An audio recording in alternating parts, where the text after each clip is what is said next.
اور اگر نیلی ہیں تو یہ بھی ایک اتفاق ہے محض۔ کیا وہ اپنے چونچو کی آنکھیں پہچاننے میں غلطی کر سکتی تھی؟ وہ تو ہزاروں کی بھیڑ میں پہچان لے اسے۔ وہیں دوسری جانب کچن میں ہلکی ہلکی مدھم روشنی جل رہی تھی۔ رات کے اس پہر پورے گھر میں خاموشی کا راج تھا۔ صرف ایک جگہ زندگی کی ہلچل محسوس ہو رہی تھی، وہ تھی چولہے کے سامنے کھڑے اس حسین سے لڑکے میں۔ آج وہ اپنے ہاتھوں سے اپنی لومینا کے لیے سرپرائز کھانا بنانے نکلا تھا۔ بال ذرا بکھرے ہوئے سے، بازو کوہنی تک چڑھے ہوئے اور چہرے پر وہی شرارت بھری مسکراہٹ۔ کاؤنٹر پر ہر طرف چیزیں پھیلی پڑی تھیں، کٹے ہوئے ٹماٹر، خوشبودار ہری مرچ، گرم گرم ساس اور اس کی خاص ڈش کے مسالے۔ ایک ہاتھ میں لکڑی کا چمچ، دوسرے میں فون۔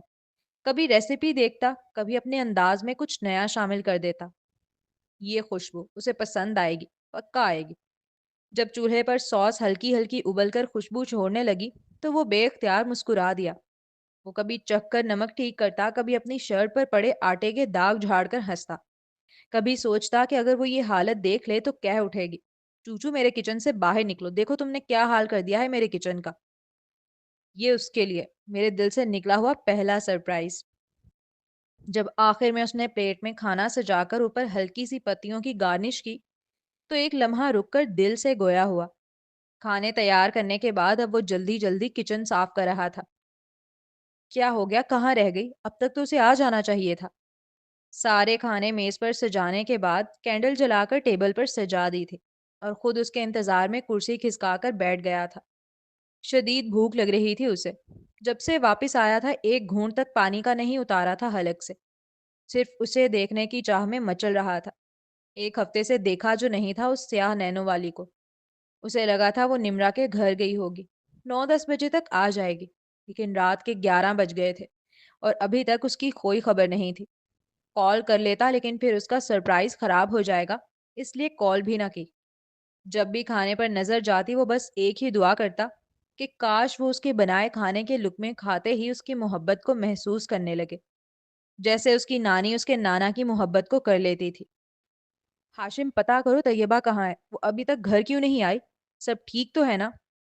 وہ جو بیڈ پر پرسکون سو رہا تھا، ہکا بکا ہو کر اٹھ بیٹھا۔ کتنے ہی دنوں بعد آج وہ میٹھی نیند کے مزے لے رہا تھا، مگر کہاں تھا اس کے نصیب میں یہ مزہ؟ شارق کی کال نے اسے جیسے سانس روک لینے پہ مجبور کر دیا تھا۔ آپ واپس آ گئے؟ کب؟ مجھے کال کیوں نہیں کی؟ تم میرے باپ لگتے ہو جو تمہیں کال کر کے بتاؤں گا پہلے۔ 12 بجنے کو آ رہے تھے، طیبہ ابھی تک گھر نہیں آئی تھی۔ وہ پہلے ہی بہت پریشان سا ہو گیا تھا۔ ایسے میں ہاشم کے سوالات اسے مزید چڑچڑا کر گئے اور وہ یکدم غصے سے بولا، سوری میں بس چونک گیا تھا، اصل میں آپ نے مجھے ایئرپورٹ لینے نہیں بلایا نا؟ دوسری جانب سے آتی برہمی بھری آواز پر وہ فوراً ہی اب جھم کر جواب دے ہوا تھا، تمہارا فون بند جا رہا تھا صبح سے۔ شارق نے جیسے اسے جتایا تھا کہ اس نے تو کالز کی تھیں، اسی کا سیل سوئچ آف جا رہا تھا۔ وہ میں آج قبرستان گیا ہوا تھا امی کے پاس، وہاں بیل وغیرہ بجتی ہے تو اچھا نہیں لگتا، اس لیے سوئچ آف کر دیا تھا۔ شاید آپ کی کالز اسی دوران آئی ہوں، مگر بعد میں کھول دیا تھا نا میں نے۔ یہ سب چھوڑو، میری لومی۔ ابھی وہ بول ہی رہا تھا جب اس نے دروازہ کھولنے کی آواز سنی۔ یقیناً طیبہ ہوگی، یہی سوچ اس نے کال ڈسکنیکٹ کی اور مسکراتے چہرے کے ساتھ اس کا ویلکم کرنے کے لیے بیٹھ گیا۔ وہ جو ہی گھر میں داخل ہوئی اسے ایک عجیب سا سناٹا لپیٹنے لگا۔ اندھیرا ہر طرف پھیلا ہوا تھا، مگر اس اندھیرے کے بیچوں بیچ ڈائننگ ٹیبل پر جلتی ہوئی ایک موم بتی پوری فضا کو جیسے تھامے کھڑی تھی۔ اسی ٹھنڈی روشنی میں وہ اسے دیکھ سکتی تھی، ایک کرسی پر خاموش بیٹھا ہوا وہ لڑکا جس کے سامنے سلیقے سے سجی ہوئی ڈشز رکھی تھیں، مگر اس کی نگاہ کھانوں پر ٹھہری ہی نہیں۔ وہ تو جیسے صرف اسے دیکھنے کے لیے پیدا ہوئی ہو۔ وہ لڑکا اسے دیکھتے ہی آہستگی سے کھڑا ہوا، موم بتی کی لو اس کے چہرے پر پڑی، نیلی آنکھیں چمکیں جیسے برسوں بعد کوئی خواب مل گیا ہو، اور وہ لمحہ بھر کو بس اس کی اس نرم سی مسکراہٹ میں قید رہ گئی، مگر اگلے ہی پل اس کے وجود میں جیسے دہکتا ہوا طوفان پھٹ پڑا۔